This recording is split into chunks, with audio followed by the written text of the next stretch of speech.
Mimi nataka niwaambie hawa vijana ama hawa jamaa, kwanza yule anatoka Trans Nzoia, anatembea hapa, anafikiri kwamba sisi ni mapadri. Mimi nataka nimwambie mwaka wa 2027 Bwana Natembeya, tunakuletea candidate, we are coming for you. Tutakuwa na candidate kule Trans Nzoia, wewe utaenda nyumbani. Wewe ni tamu moja umeingia tu, alafu unafikiri ati umeshinda Weta, umeshinda Mudavadi, umeshinda hawa watu wote. We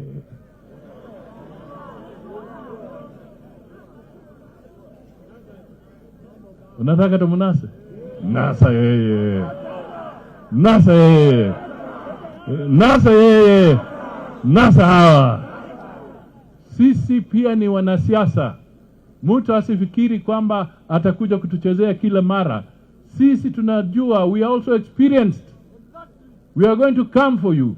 We shall sponsor candidates. We shall have people in every constituency. If you think you are a joke or we are jokers, we are coming for you.